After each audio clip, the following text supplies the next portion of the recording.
Ladies and gentlemen, we're going to move on with this hearing. If you would keep the first two rows across the front, please open. Everyone else, if you can find a seat, please find one. And the hearing today is going to be broadcast also outside on the TV and along with the Internet.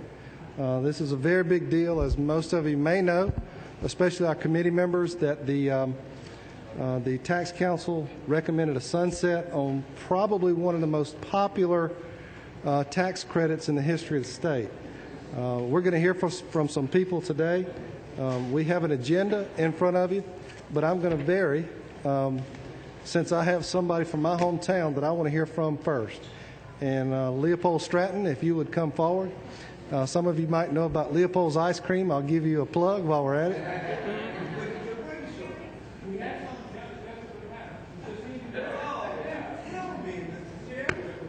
Right here. And ladies and gentlemen, we're going to limit our comments to 10 minutes maximum per person, and we're going to pretty much run over. I'm going to sneak out for just a moment and then come right back for as many of the committee members have other bills they've got to present in committee. Leopold Stratton. Thank you very much. It's a pleasure to be here. Our Best of Atlanta last night. We have an ice cream business. Our 91st year coming up now. And we're very proud to be in Atlanta scooping ice cream. Sorry, you guys weren't there. It's great ice cream. I'm in the motion picture business. I was born and raised in Savannah in the ice cream business.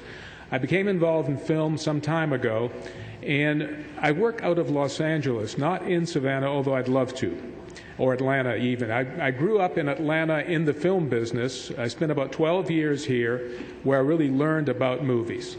I'm a former executive vice president of production at Paramount Pictures, and I produce movies, as I mentioned, in L.A. I'm here to say that what is important to us on a studio level are state incentives. Without that, we'll not go to a state if another state has an incentive that we're after. And with several states now, I think of Michigan specifically, and New Mexico, which is teetering, are limiting or cutting back on their incentives, which provides a great opportunity for us in Georgia. In Louisiana, they've had the incentives now for many years, and I must say the work there is phenomenal. The building of stages there, which increases labor force, which increases construction, all of that has helped that state in a fairly large way. The opportunity in Georgia, because of our diversity of locations here, when you think of from my hometown, from Savannah to Clayton and all in between, it's a huge diversity. So Georgia has a huge leg up to start with in terms of attracting a motion picture here. Couple that with the incentive, couple that with the great crew you have in Atlanta, and it's a slam dunk. It's something that I know several folks here had fought and considered for years to get the incentive in place. It's a very viable incentive. Someone, I'm sure, later will talk about numbers, Ron, about what it means to the state, but it means an awful lot. And the flip side of that, the negative is, if it's not renewed, if it's pulled back, that'll basically kill the film industry in Georgia. That's quite simple. If anyone has questions, I can take some questions. Members of the committee, short questions if we have any. Thank you, Stratton. Thank you very much.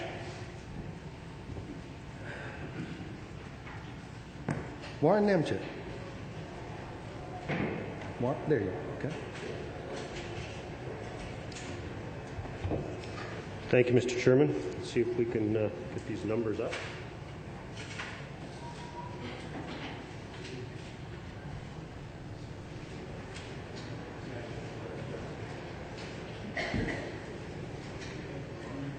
Members of the committee, do all of you have our agenda?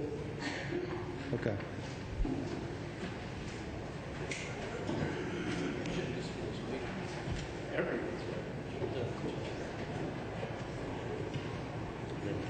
That's exactly right. Perfect. Good afternoon, and thank you for giving me the opportunity to present some of the numbers that we've had a chance to look at over the last few months. I'll give you a very short background as to why I'm here. I've spent the last 20 years as a partner with PricewaterhouseCoopers, basically working with provinces and states to to develop and write state film tax credit legislation. I've worked with a number of the states and with most of the provinces. I was one of the people instrumental in rolling out the federal tax credit in Canada in 1995.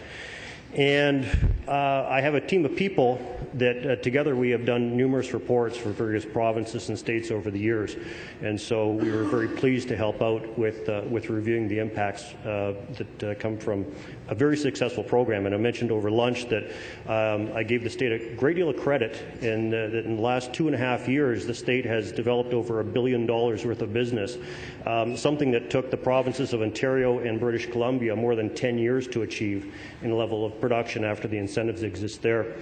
So there is a full report which has been distributed to members and I think is going to be distributed more broadly to whoever would like to look at. I took 4 or 5 slides from there that I'd like to speak to very briefly just to highlight some of the benefits that we saw from the program. The first slide is showing the state of the film production and the comparison over a timeline with the general economy. And you can see in the black line from 2007 to 2010, the period of the economic downturn, you have a substantial growth in feature film production and of the film industry in Georgia, which is counter to the general indices of the economic state. Second slide I want to spend some time on was looking at production spending, and it shows that there's been an increase of 400%, which is unbelievable in the industry from 2007 to 2010. The actual spending just in Georgia state alone is $617 million a year on Georgia spent dollars. Total budgets and production value, as I said, over $1 billion in the last year. It's a very substantial rate of production. In terms of employment, if the film industry was an independent employer, it would be in the top 10 employers in the state of Georgia. And if you discounted government-based employers, it would be in the top 3 employers in the state. So it shows that it employs almost 12,000 people on an annual basis on a full-time job equivalent, which means that that's actually spread over far more than 11,000 people or 12,000 people when you take into account that a lot of people work in this industry on a part-time or on a contract basis. And it's not including the ancillary or indirect benefits, which we'll talk about a little later. This is a big table of numbers, and I don't profess to go through very many of them. I want you to take a look at a couple things that are significant. This is just based on production impacts, and when you look at an industry, you have to take a look at both the direct and the indirect expenditures to get a full picture of any benefits that might arise from the nature of that industry. In particular, we looked at 3 areas. We looked at direct production spending, we looked at the infrastructure spending, which is the building of studios and buildings and warehouses, and we looked at the effect from tourism. Those are the only 3 areas that we could significantly and quantitatively analyze and give us some numbers. From just a production perspective, the labor income alone is over $400 million a year directly on production. This gives the gross state product of $708 million. It gives you a gross output within the state of over $1 billion. And from a Georgia spending perspective, it's $617 million that produces $125 million in direct tax back to state and local governments.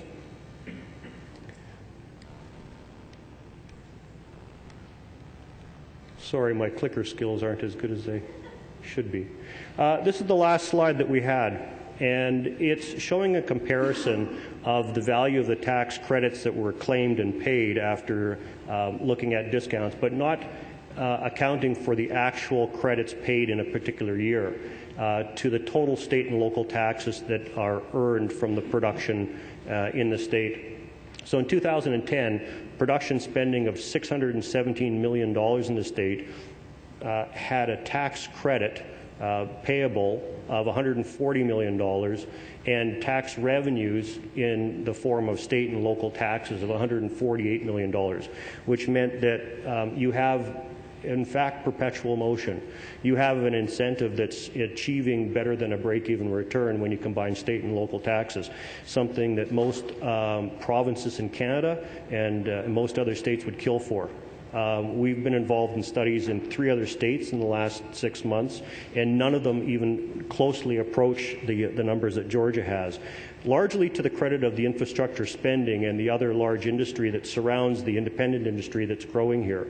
The last thing that I'd like to sort of share with the committee is that we did an analysis through the impact models that we use for all of this background, and that model allows us to examine if the state hadn't spent the $140 million in tax credits on film incentives, but had used it in other methods of expenditures that would be normal, the gross state product in Georgia would be $520 million less in any given year. The state output would be almost $900 million less, and the state would have 6,100 people who are unemployed as a result of the loss of the industry, and you would receive approximately $102 million less in state and local tax revenue per year.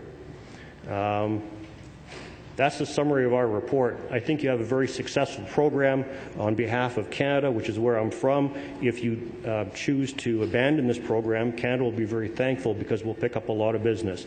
This is this is sort of business also that because I've spent enough time in this industry, I can tell you that moving this tax credit from the level where it's at on a combined basis of 30% to a 20 or a 15% in trying to achieve some savings, these incentives are not scalable. Because of the competitive factors globally, in particular within the U.S. and the U.S. proximity borders, which is Canada, if you have another jurisdiction that provides a similar credit and you're offering something that's substantially less, your business kind of drops from wherever it is to nothing. And we've gone through that analysis program with other states and with several of the Canadian provinces. And those provinces in Canada who have taken that position of lowering the credit have seen the exact outcome, that the business has substantially dropped off. So I commend you on the job that you've done. I commend the industry. They've pulled together and done something that's absolutely amazing in such a short period of time. And I think the numbers speak for themselves. Thank you.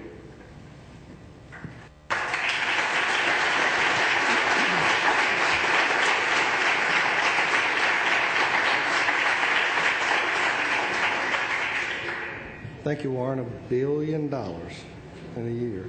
Angela Mayo, Vice President of State Tax Policy.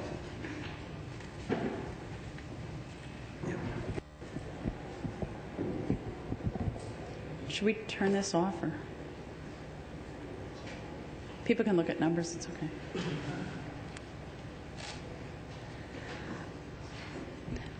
Thank you, Chairman Stevens and members of the committee. My name is Angela Mealy. I'm Vice President, State Tax Policy at the Motion Picture Association of America. As you may know, our members, Disney, Sony, Warner Brothers, Paramount, Fox, Universal, and NBC Universal, and CBS is actually an affiliate member, are among the nation's largest producers and distributors of content in the U.S. and abroad. And first, I want to thank the committee for all your leadership and your commitment to this industry. And I want to kind of give an idea of what's going on around the country. And while Georgia's enjoying all these wonderful features and television series, I think it's important for you to know what's going on around the country, which is what I handle for the Motion Picture Association. And one of the things I want to talk about is some of you may have heard that some of these incentives, I think Mr. Leopold alluded to it in his remarks, are maybe being pared down a bit, but one of the things that we applaud these states is there are new leadership coming into these states, and they are looking at these incentives, but they're by no means going away. And I think it's a prudent thing to take a look at, because each legislator and governor coming in wants to make a decision for themselves. But as Warren talked about for this incentive, as George is looking at this also, I think this is a prudent investment, and the numbers speak for themselves. And I'm glad to see that the jobs that came out of this report were 11,000 full-time equivalent jobs, over $100 million in capital investment. And the numbers are staggering, and as I cover the other states, I do see this. And I think one of the things that you may not be aware of, there are probably about 6 or 7 states that are looking to increase their incentives or expand their incentives even in this tough economy. And even in 2010, we saw 3 states significantly increase their incentives because they realized this industry is a wonderful capital investment and a job creator. And I think one of the things that you'll hear about from today is not, we don't want to look at this as just a movie industry impact. This will touch many people's lives. This touches, and we have some of the speakers here today that will talk about that. And it's not just the film industry. This industry will touch caterers, restaurants, other vendors. There have been tourism that you'll hear about.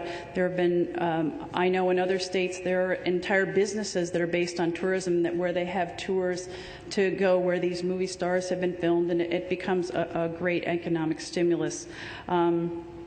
And I think that it's really important to focus on what this report has, and also the things that the report does not talk about is there are a lot of things that were not entered into this report and were not quantified just because of the time frame associated with trying to get this done in the legislative time frame. But I think we really need to take a look at all those things, all of the economic impact that this has had, and the investment that's been made in Georgia to date should continue. And I really just want to, I'll take any questions, but I'd be happy to give any brief ideas of what's going on in other states if you have any questions as well. Members, do you have any questions? Well, thank you very much. It's very enlightening. I appreciate your interest and appreciate what you do for us. Thank you. Next we have up, I believe we're going to get out of sync here a little bit. We'll have Rick Ritz, Georgia Production Partnership.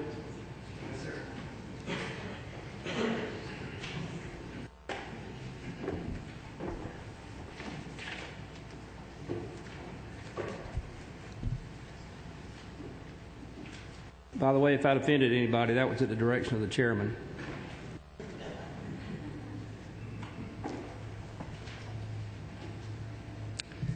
All right. For just about.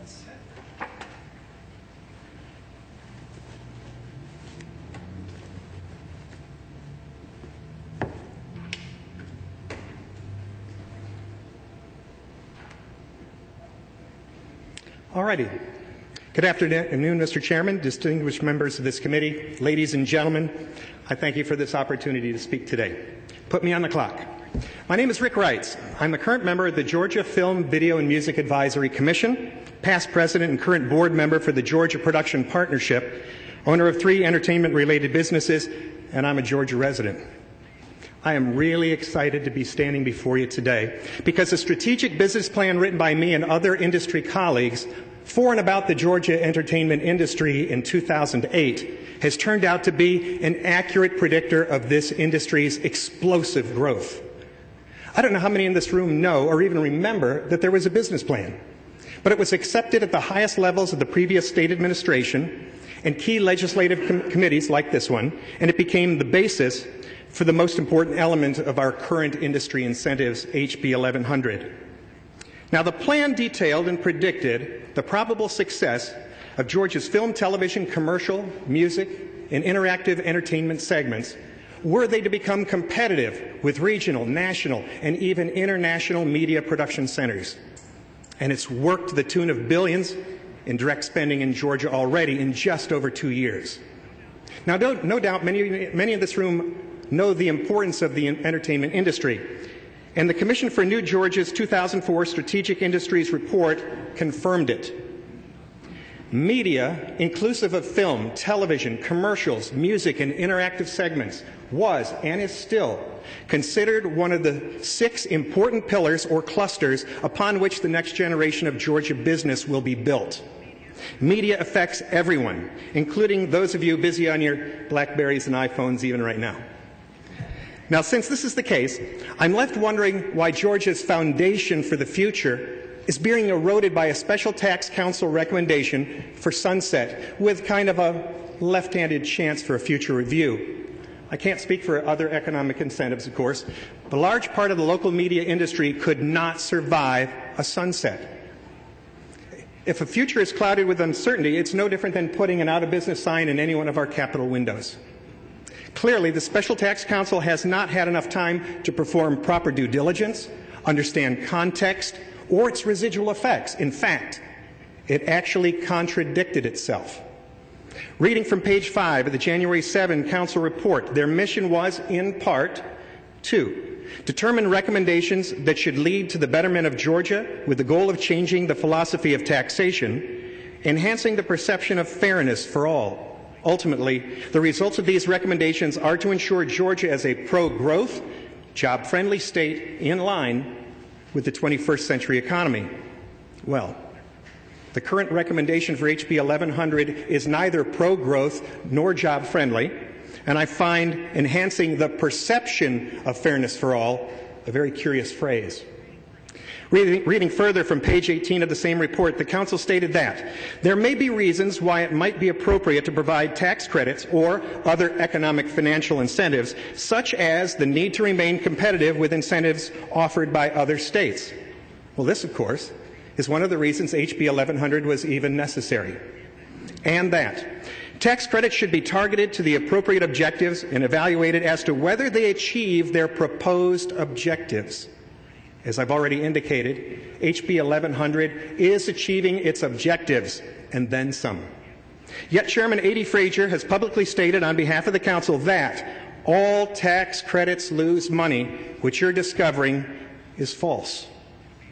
To be really fair, the Tax Council has been impatiently awaiting more empirical data from the industry so as to make a more informed judgment.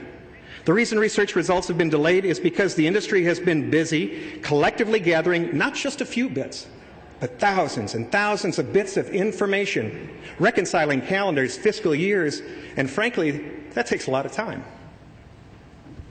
However, in a rush to judgment, the Council has relied upon a Center on Budget and Policy Priorities report for film incentives, which is listed on the Council's website as their singular resource, and the black box economic forecasting tool called IMPLAN. Now, I assure you, the national study cited is not relevant to the state of Georgia for many, many reasons. First and foremost, it assumes all U.S. state entertainment incentives and environments are equal. They are not. Georgia is being especially unique. And the magical black box used to make fiscal notes has had too little historical data to actually be useful until now. So here we have a magic black box, or at least a representation of it. Don't get me wrong, IMPLAN is a popular economic model. It's a good tool, but it's only as good as the data that is put into it. If the fuss is all about numbers, we have to increase the field of view to include all numbers. Imagine going to a Falcons football game and seeing only half the field. Bottom line, if the state gives out $1, it needs to get back $1. That makes sense. Of the several notes drawn by Georgia State University's Fiscal Research Center that pertain to entertainment credits, each concluded the state incurred a negative return in relation to those incentives. But here's what's interesting. The fiscal notes drawn used a total of 3 film budgets in 2005 in their sampling and no other associated data. Again, to be fair, black box economists were given this sampling by our industry, as the other data was, at that time, unavailable or uncollectible. But now the first real wave of evidence has finally arrived. To the state's great fortune, it turns out the entertainment industry's current results do not match original black box projections. They are much, much better. And that's created a powerful, job-oriented, positive benefit experience in an engine. So where's the problem? Quoting again from Council text on page 18, credits may provide benefits to select firms and thus are unfair. Well, if this is the case, is it also unfair when a credit returns more than $1 in value?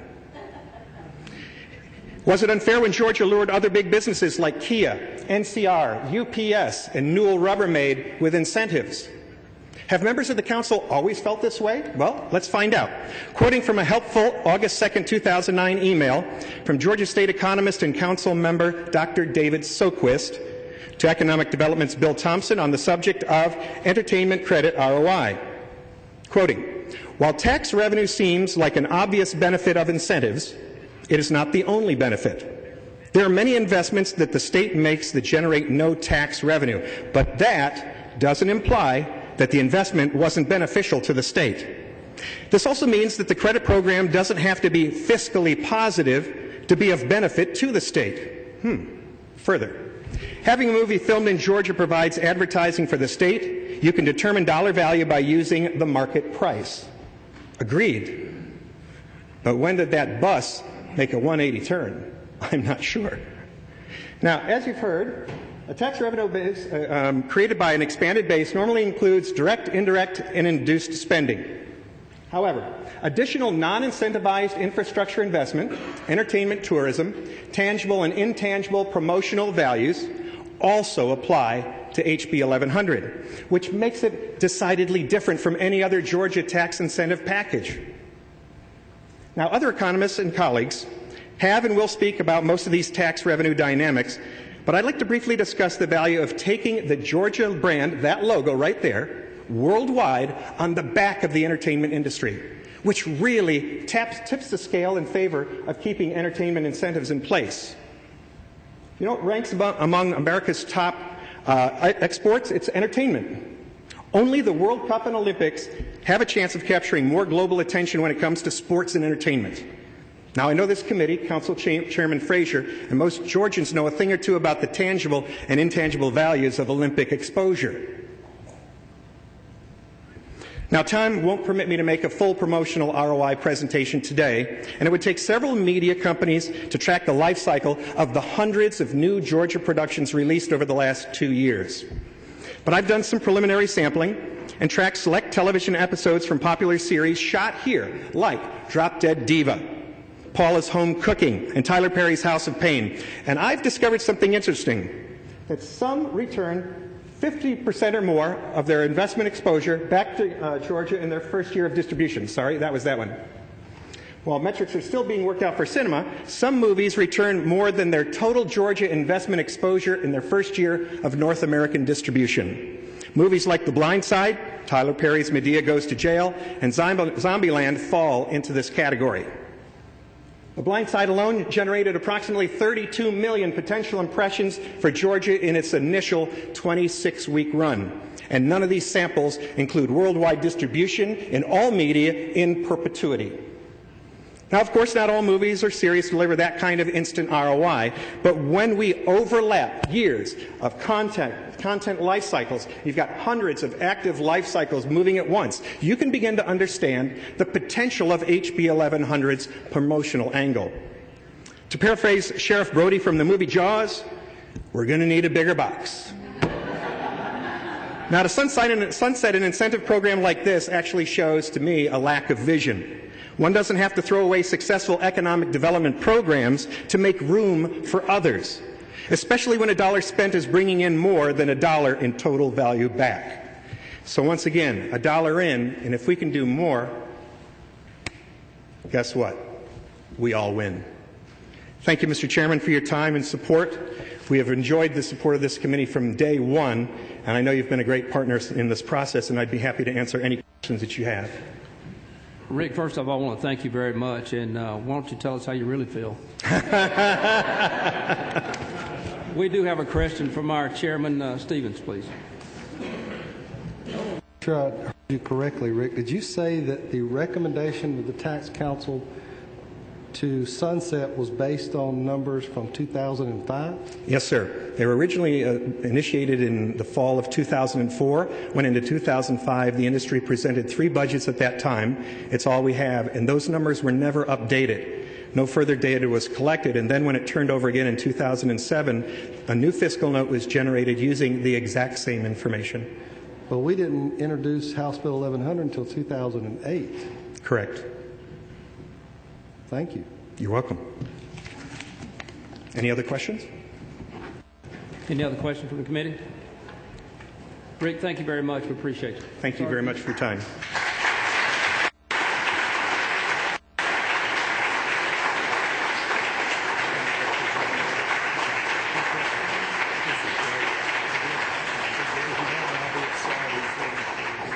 Next, we have up Brian O'Leary. Brian is with NBC Universal, SVP, and Tax Counsel. Welcome, Brian, and let's try to stay as short as we can. Just flew in from L.A., by the way. For the record, sir, I'm from New York. And might I say, thank you so much for letting the tax guy follow up talent. I appreciate that. So, I will be brief. Look, and after the four excellent presenters before me, I actually have little else to add, but so I'll leave you with just a few comments and some observations. By way of background, NBC Universal last year, we produced 3 feature films in Georgia. I actually don't have any, but I'd appreciate a visual aid. We produced 3 feature films in Georgia last year. Those features spent about $130 million in the Georgia economy. Are you okay?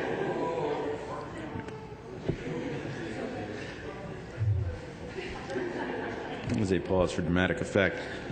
Just those films spent $130 million in the Georgia economy on 1,500 jobs in local goods and services, 3,000 jobs if you add extras. Why this is noteworthy? That's 3 more than we produced in the entire 10 years before. And very simple answer. We were slow to embrace the film credit because we were cautious. This industry is cautious and thoughtful with its money, just like this state should be. And once we realized there was real production value in Georgia, and the tax credit is a crucial component, that when you put it together with the other attributes that Georgia has, which Mr. Stratton spoke to earlier, amplifies the value of filming in Georgia. And just for clarification, we talk about tax credits. Just please understand, this is not a tax break. It's not a tax exemption. It's certainly not a giveaway. For those who don't understand, the way this credit works is it actually is it's a reduction in our production budget.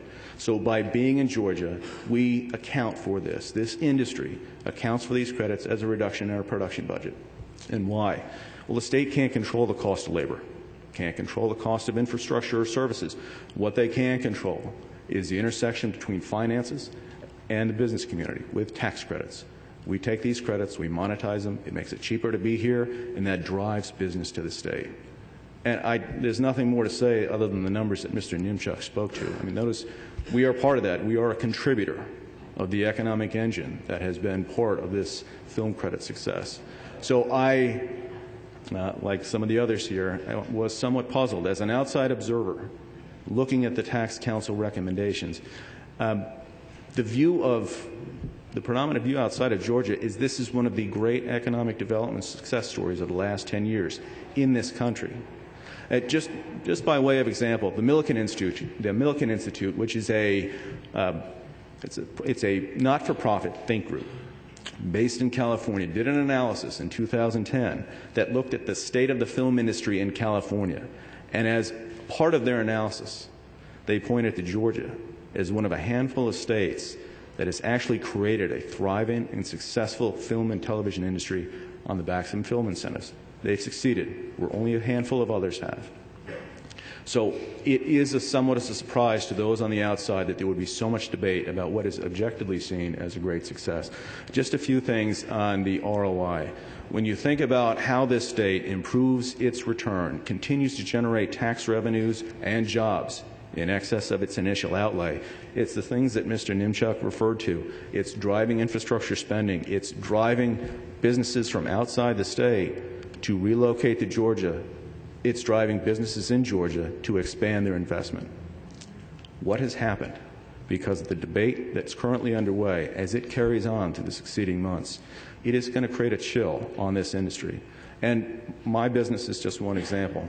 We have looked at Georgia. We've talked to the Economic Development Office about creating a lighting and grip business in the state, all right? Creating warehouse and office space to provide production support, not just for our business, but for other productions in the state. That's on hold, as well as 2 feature films that are budgeted for the fall. We're all pending the outcome here. That's an opportunity cost already, because every time that happens, every time there's a deferral, there is less opportunities for you to train more crew, to create more talent based in Atlanta or anywhere else in the state, to create more infrastructure, and to bring businesses like ours to spend money in Georgia.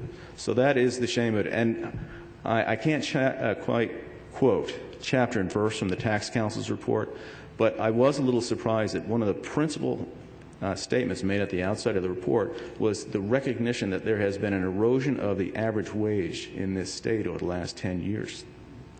And this industry is not only bucking that trend, it is exponentially bucking that trend. The average wage is 20% higher, if not more, than the average wage in the state, and it's going up.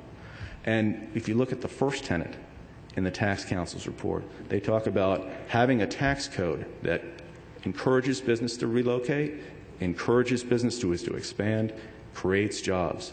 It's been said before, if this program does not meet all those initial tenets, I would be hard-pressed to identify one that has. Thank you.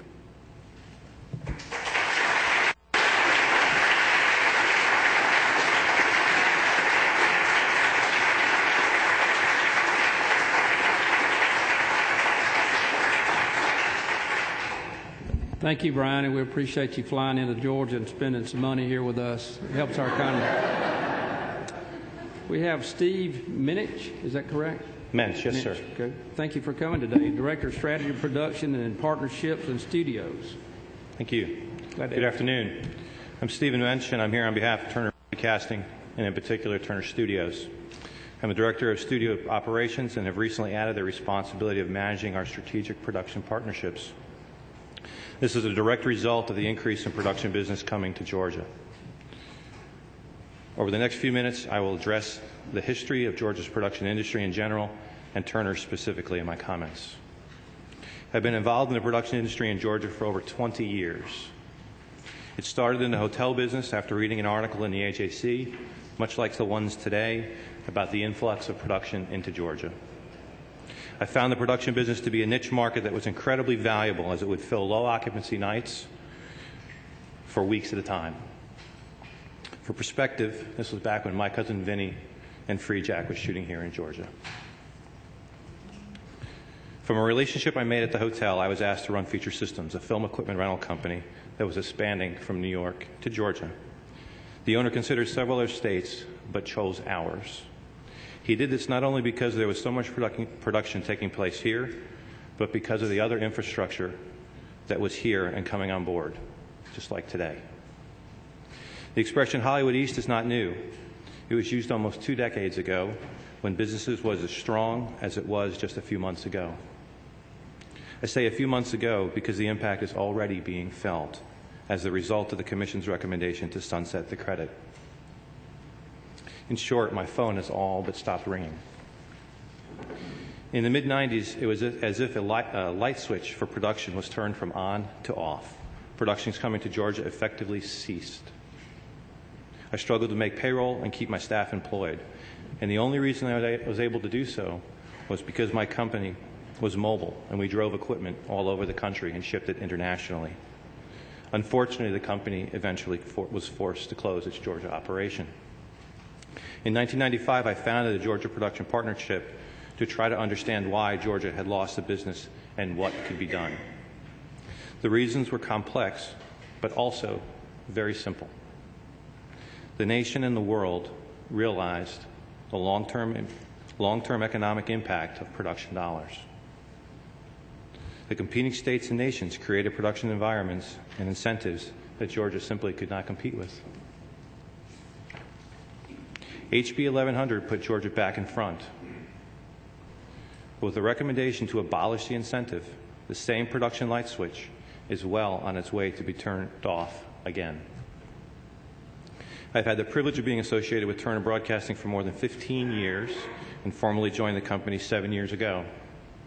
In 2001, Turner made an investment to expand Georgia production at a cost of over $40 million in building Turner Studios.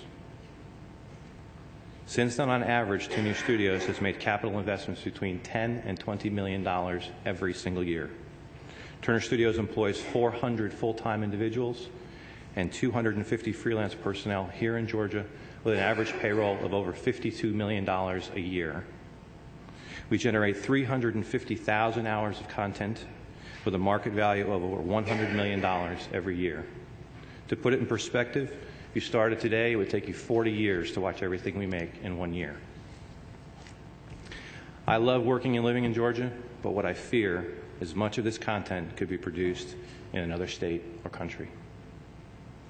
It is important to remember that Turner Broadcasting is a global organization. We broadcast 87 language-specific networks in over 180 countries. Since the signing of HB 1100, which incidentally was done at Turner Studios, we have increased production from the Turner networks, and our non-Turner-based revenues have grown from 5 to 20% of our total income. It is this growth that will keep Turner Broadcasting investing in Georgia. In summary, I believe that the demise of HB 1100 would turn off the production lights in Georgia, and this time for the last time. Thank you.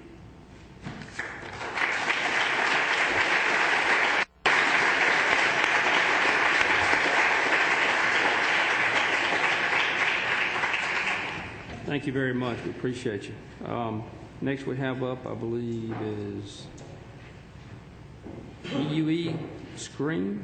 Chris Bagwell. Well, I don't have a name. Oh, Chris Bagwell. There it is. Yep. Chris, you here? Yes.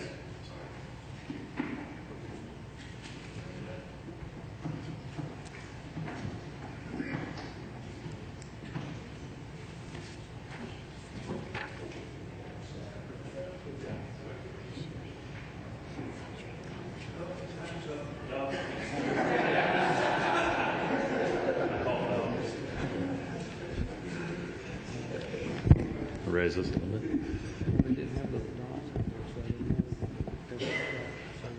Good afternoon, and I thank you to the committee for giving us the opportunity to appear today. My name is Chris Bagwell, and I represent EUE Screen Gems as the Executive Vice President in charge of our new Atlanta studios at the former Lakewood Fairgrounds, just 4 miles south of where we sit today. EUE Screen Gems is a major production and services company owned by the Cooney family. We are one of the country's largest providers of sound stages, production office space, lighting, and technological infrastructure for film, television, commercial, and digital content companies. Before last year, we operated in 2 locations, including New York City, where we have a 40-year history procuring long-running series from Guiding Light to The Rachel Ray Show, and in Wilmington, North Carolina, where our studio has been in the center of that state's boom in the film and television business, with shows such as Dawson's Creek and One Tree Hill, which have been on our stages for a total of 15 years. These productions bring in tens of millions of dollars of economic contribution to the states, and we aim to engender similar spending in our studios in the state of Georgia. Last summer, because of the industry's boom in Georgia due to the film credit, Screen Gems signed a 50-year lease with the City of Atlanta to transform 33 acres of the abandoned Lakewood Fairgrounds in Atlanta's South Side into a world-class film, TV, and digital studio.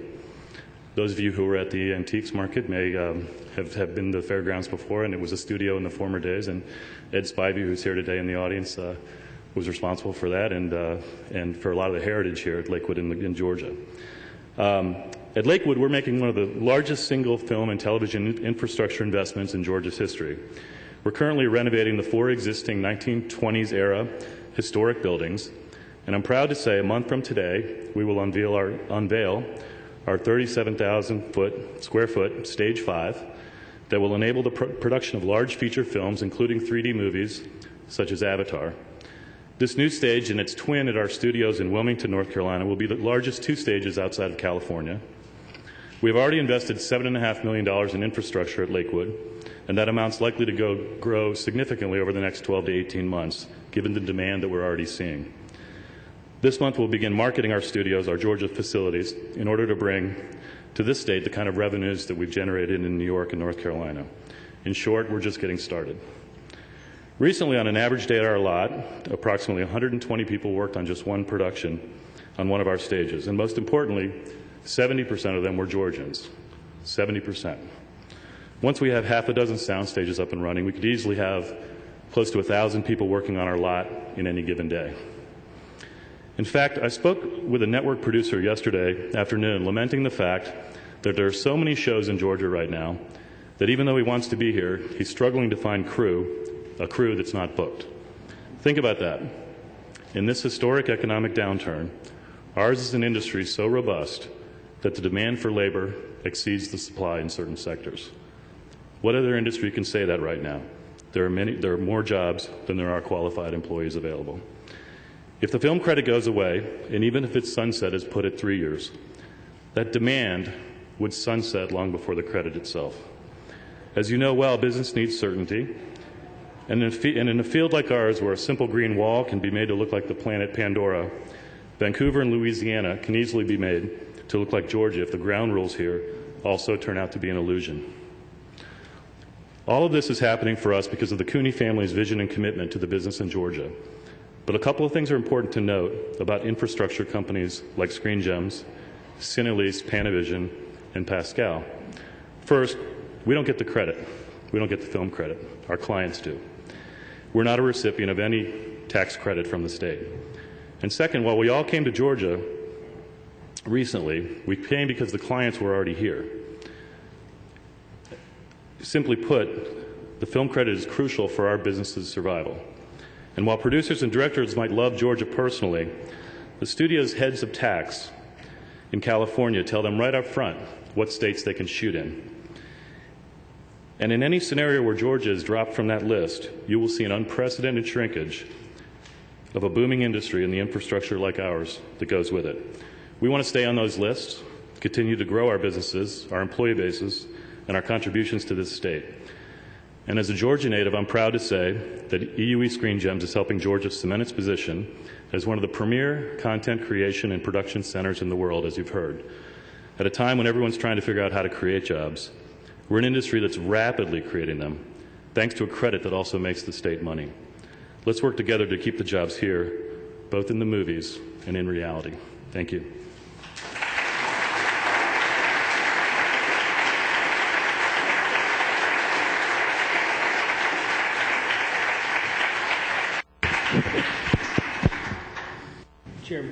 Chairman has a question, please. Thank you, Chairman. You did say that, what is the total investment Screen Gems is putting here in Atlanta? Northward of $7.5 million, actually greater than that based on some things we've done recently. And is there any of this incentivized? No. There's no state incentive for us whatsoever. I mean, we're literally here because the clients are here, and our investment doesn't cost the state anything in terms of these credits or really any other credits as well. Thank you, Chris. Yep, thank you.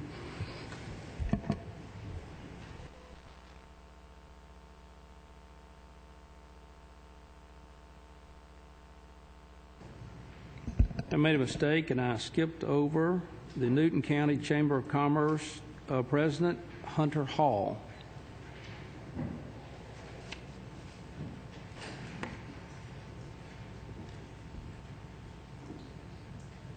Chairman, committee, thank you for having us. My name is Hunter Hall. Newton County Chamber of Commerce. This is Clara Deemer. We call her Miss Clara, and she Paula Dean. But she is the director of our tourism, and we'd like to tell you a little bit about how this affects a local community. But before I do that, I want to explain how we see the film and TV industry in Newton County. We very much view the TV film industry as an existing industry. Just like SKC is in our community, General Mills, Bridgestone Golf, Bard Medical are in our community. We view TV and film as an existing industry because they produce continuous tax revenue for our community. These pictures that you see around the room, Medea's family reunion, this is a picture of the Dukes of Hazzard being filmed 30 years ago. We could have brought 30 of them. Heat of the Night was filmed some 25 years ago in Covington. Most recently, the Vampire Diaries are being produced right now, and you can take your picture with Damon when we're done. But these films, these shows, 30 years after production, we continue to see tourists come in our doors, probably to the tune anywhere, conservatively, we think between 8,000 and 10,000 tourists a year come in to see where the Dukes jumped the General Lee. to see where Boss Hogg poured his last drink at the Boar's Nest, to see where Carol O'Connor walked the streets of downtown Covington. And we could tell you stories upon stories, but I want to show you a couple pictures. I want to tell you two as to how this boils down to the local level. Bill Norton owns a company called Covington Rentals. When Vampire Diaries showed up in Covington, they needed tents, tables, chairs, and such for their crews. Bill Norton got the opportunity to set a tent up. He was so good and so on time, and his price was so competitive, the Vampire Diaries now uses Bill Norton everywhere they shoot around the state. Bill Norton has told Clara, if it wasn't for Vampire Diaries, I don't know what I would have done in my business in this downturn. Sorry, I get choked up thinking about these local business owners fighting for survival. And this stuff is real. It really plays out.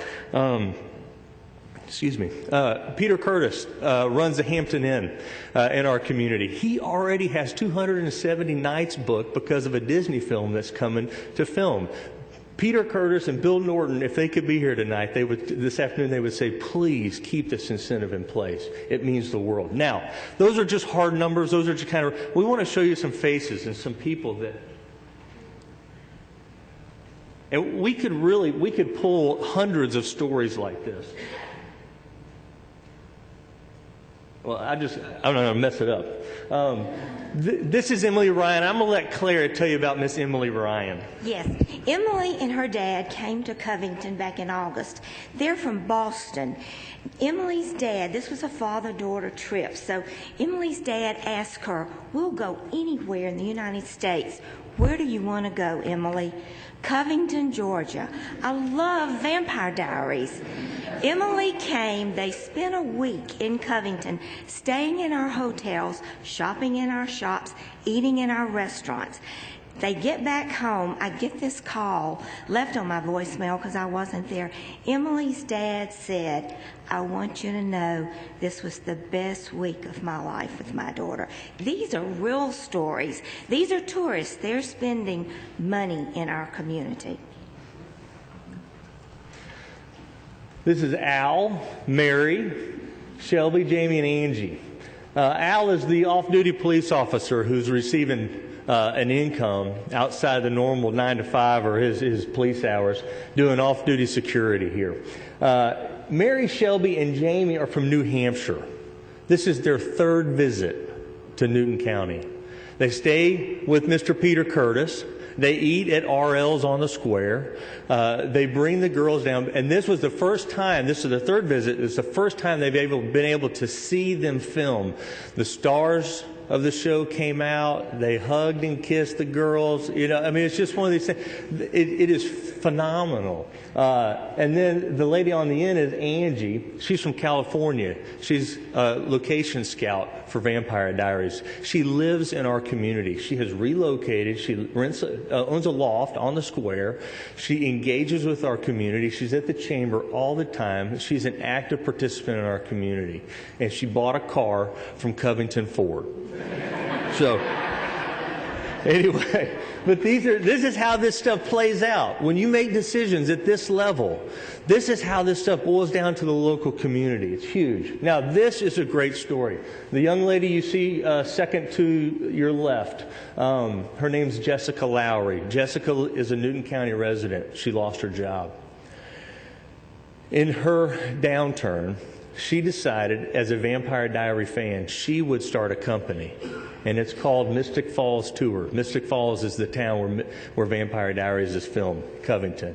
And she gives tours to the tune of anywhere between 5 and 10 a week from people from all over the world, literally the world, who come to see where these locations are filmed and the actors and things like that.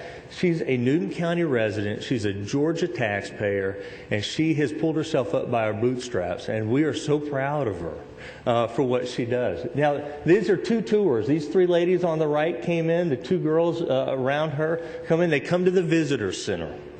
They take pictures with Damon. All right, and we also have Boss Hogg in the visitor center, and we also have Bubba from the Dukes of Hazzard. And we have a General Lee that you can come sit in. But this is what these people come all the time to see this, to experience what in some ways gives them an escape in these downturns. It's also life for them, and it's real, and they come and they live it out. And so I'm going to ask Claire to tell you two other stories about a honeymoon couple and an older gentleman. Several years ago, we had this couple from Milan, Italy, come to Covington. And of course, when you have someone come to Covington, you say, how did you get here? They had been to New York. They had been to Ground Zero. That was their purpose. Then they came and they were watching a launch of one of the Endeavors. Then they came to Covington because the husband was a Dukes of Hazzard fan. This is how they did their honeymoon. This was years after the Dukes of Hazzard was filmed, and they're still coming. He said there's actually a General Lee in Milan, but they have to take the doors off to go down the streets. This summer, I had this gentleman that called me, I can't tell you how many times, from Panama City, Florida, just to talk about The Heat of the Night. They're in syndication and they're in reruns. This gentleman is on oxygen. He's 70-something years old, and his dream is to come see where Carol O'Connor filmed In the Heat of the Night. Luckily, Carol O'Connor's double still lives in Covington. And he's still walking and breathing. I got Mr. Grady Spradley to meet this gentleman, and his wife at the Visitor Center. He gave them a self-guided tour of the locations of the Heat of the Night. This man called me when he got back and said, "This has made it. I love it." These are just examples of real-life folks that come year after year after year and continue to spend money with us. Newton County hasn't bounced back like some of our surrounding counties, but because of Vampire Diaries, we have not lost a single business on our square. We've had restaurants open, and all of this is because of the film industry. Hunter? The thing I want to leave you with is this. When you make decisions at this level, and the numbers that we've talked about are over the last 10 years, what I want you to understand, this is a great role government plays in the local community. Because literally, as we deal with Vampire Diaries and help them find locations and help them with and other location scouts that come, we are not doing it for today. I mean, we are, and we want them to succeed, but in truth, our strategic plan at our Chamber of Commerce is to diversify our economic development plan, and for 30 years from now, we are confident that we will continue to see visitors come to our community because of what you guys put in place. So on behalf of Covington, Newton County Chamber of Commerce, Ms. Claire, and the rest of our team, thank you very much.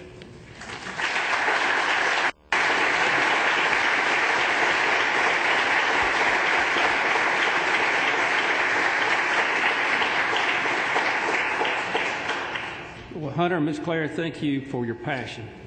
I could listen to you all day, and you really brought it down to earth, and I appreciate that. And the residual income effect, I don't know if we really put a measurement on that or not, but thank you for your time. Next we have up Bernie Palmer with Tyler Perry.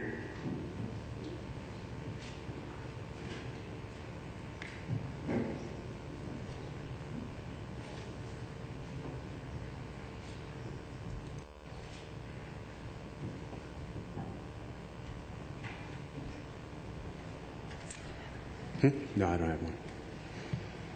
Well, thank you, Chairman, for letting me address the group today. Tyler wanted to come. However, he had several commitments that he just could not change. Unfortunately, you get me. I was hoping he would come because he would tell you how very important this is to him. When you look at his career and you look at what he's done, he had been involved in a lot of stage plays, really where he cut his teeth, here, actually in Atlanta. So about 2005, he decided he wanted to get into the film and television business. He bought a studio over on Krog Street in Atlanta. Soon into that, he began producing The House of Pain. He realized during that production that it was too small. What he really needed to do is get a bigger studio. He knew also that the credits were here, and that would be a very, very important thing in his decision process. So he went and found another location. He happened to find a location over near the Greenbrier Mall, an economically challenged area. What he did is create what is now Tyler Perry Studios. That studio is about 200,000 square feet on 30 acres. He spent upwards of $30 million to create that studio. That wasn't creditable money. He spent it because he wanted to have the studio here. In doing so, that was done by all local Georgia contractors. It wasn't imported from any other part of the state. That was Georgia contractors that did that. At the studio now, we're into production at various times of 3 different television shows: The House of Pain, Meet the Browns, and the Tyler Perry Talk Show. Those productions to date have cost roughly $130 million. Most of that spend, the lion's share of that spend, is here in local Georgia. The employees are predominantly Georgia residents. We spend money with the local merchants. Home Depot's very happy. They're up the road. We do a lot of work with them. And when you think of productions, it's not just the actors and the actresses. We have carpenters, electricians, seamstress. We have caterers, all the ancillary support people to build out a production, not just the actors and the actresses. Also at the studio, we have done 11 films. Now, the films were produced by a California company, Lionsgate. There's no way we could have convinced Lionsgate to come in and do those movies here in Georgia without the credits. But in doing so, total spend on those 11 films, about $160 million, predominantly Georgia-based employees. Definitely, Lionsgate was impacted by the credit to allow us to do those productions here. And probably most important, Tyler's a real creative person. His energies are flowing all the time. His goal is to create a network, and he'd love to do that network here in Georgia. Without a doubt, the availability of the credits are going to have a big part in that decision. We estimate if we end up with that network, we'll have, on a continual basis, employed upwards of 1,000 people.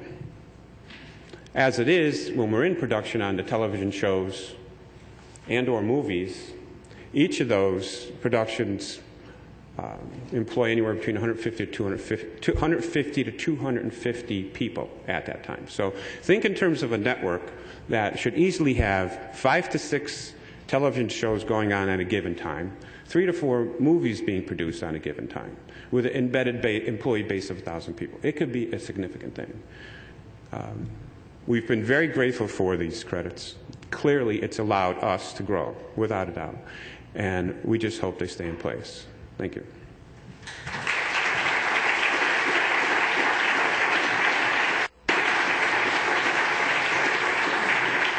Any questions?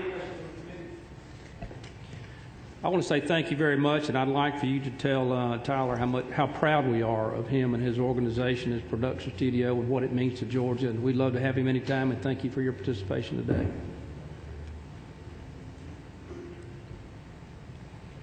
Chip Kofer with Kofer Brothers, a family-owned and operated building material supply company.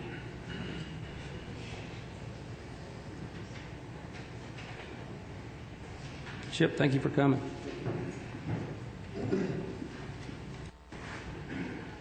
Thank you to the committee for allowing me to come up and speak today. Kofer Brothers has been in business since 1919. My grandfather started the business along with my great uncle. We're located in Tucker, Georgia, in DeKalb County. We've always been blessed with a lot of business, good business in the home building area. We started back in as early as '99. We did upwards of $30 million in business with a single location.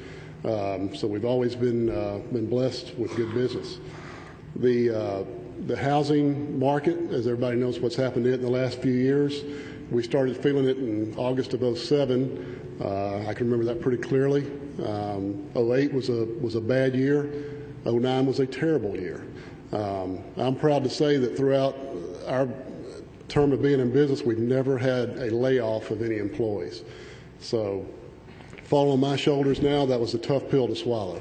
In '09, we still had not laid off anybody. Our business had fallen off pretty drastic, and it was time to start looking at what we could do to get our business up and to think outside the box.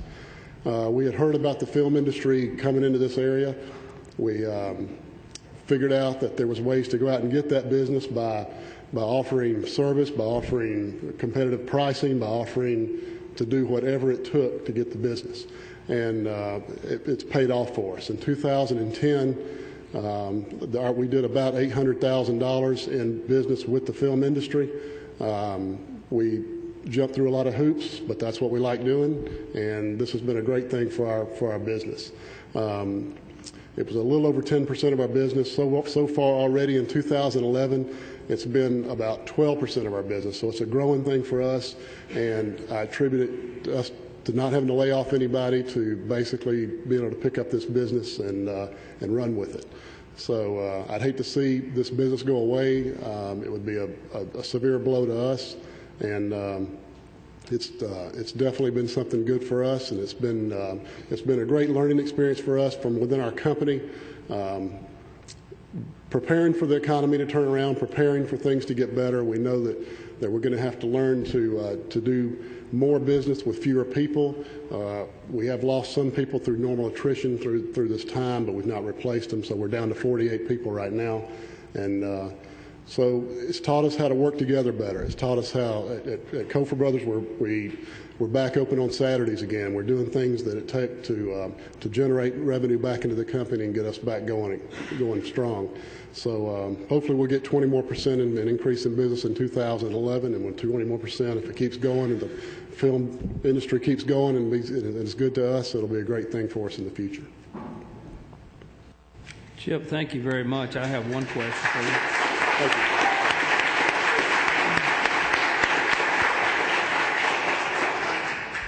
I wanted to ask you, out of the materials that you sell, is there tax credits on that? Yes. There is. So you sell directly to the studios? Okay, thank you very much, and we appreciate small business.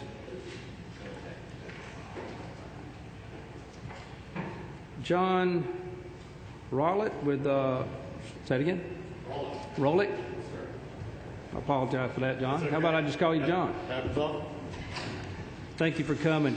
John is with a real estate broker, and he actually has been involved in film production and securing office space, and also negotiated a couple of deals on some large studios that opened permanent locations in Georgia. Thank you for allowing me to speak. My name is John Rowlett, and I'm a commercial real estate agent here with Rowlett Property Partners. My focus has been historically on sales and leasing of industrial and office space here in Metro Atlanta. Everyone knows the real estate story. We've all been affected by it in some way or the other. In 2007, we began to see signs of weakness in the market. And by early 2008, real estate transactions virtually came to a halt. Local landlords have been faced with increased vacancy rates while at the same time having to lower rents to keep existing tenants alive. This has put enormous pressure on landlords to keep up with debt service and taxes on their properties. At the same time, a record number of loans are maturing on commercial real estate, making loan renewals challenging given low vacancy rates and decreased cash flow. As commercial brokerage transactions came to a standstill, I was trying not to become part of the growing statistic of real estate brokers who were quitting the business. I looked for any way possible to stay active. In 2008, it was evident that the entertainment industry was on its way here, and I jumped in front of it. My first deal was with Paramount Films, who needed 7,000 square feet of production office in Midtown. I cultivated that relationship and offered them help in any way I could. Before long, the phones started ringing again, and they were all from productions moving to Atlanta. Since then, I've represented Warner Brothers, Paramount, Alcon Entertainment, Universal Studios, 20th Century Fox, Tyler Perry Studios, EUE Screen Gems, as well as 2 other independent films. In the last 2 years, the studio transactions I've been involved with have occupied roughly 700,000 square feet of office and industrial space. That's roughly 60% of the Bank of America tower. So next time you drive by the Bank of America tower, go up 60% of that building, and that's just the leases that I've been involved in, and I'm certainly not the only one doing it. I know several other brokers in town who have similarly impressive numbers. Local landlords have been thrilled to work with the film industry for one simple reason. It's a bridge to better times. With vacancy rates at an all-time high, landlords can lease space to entertainment industry on a short-term basis in space that would have most likely remained vacant. It enables them to stabilize their income stream until more jobs are created and longer-term lease deals surface in the market. These landlords are not stuffing their pockets with free Hollywood money. They're making loan payments and keeping their properties stabilized and performing with their banks. Just to give a couple of specific examples, as a taxpayer of the City of Atlanta, I'm pretty proud of the lease we did with Screen Gems in the Lakewood Fairgrounds facility. When we first got to that property, it was in a pretty bad state of disrepair. Water was coming through the ceilings, and probably within a couple of years, that whole property would just have merely become a land asset to the City of Atlanta. Screen Gems stepped in, signed a 50-year lease, and put millions of dollars into the property. So within 1 year, the city has gone from owning almost just a land asset to having a multi-million-dollar studio capable of drawing in blockbuster productions with budgets exceeding $100 million. In Powder Springs, a local landlord bought an industrial building totaling 375,000 square feet. 275,000 square feet of that became vacant in 2007 and has remained vacant since. The landlord was coming out of pocket every month just to cover the debt service for 3 years. Just last year, Universal stepped in and leased the entire 275,000 square feet of vacant space for a year. They brought in hundreds of crew and construction workers to Powder Springs and built several sets inside the building. So imagine you're that landlord, you're walking around 1 week inside your building, and it's just a massive expanse of empty space. The next week, there are 50 trailers in the parking lot, hundreds of people at work, and your tenant is clearly spending millions of dollars in a local community. Now that landlord has a shot at carrying his building until a long-term tenant comes around.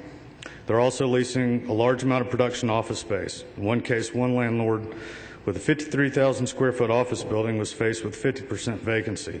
Thanks to the movie industry, several productions have moved in and kept his building almost 100% occupied for the last 2 years. The space would most likely have remained vacant. Now he has a full parking lot, and as a bonus, he got a glimpse of Dolly Parton walking through his building last week.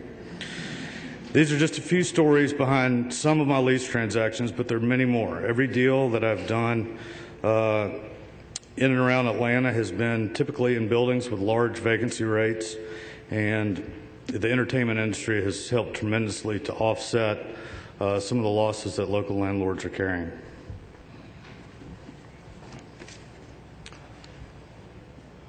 Thank you, John.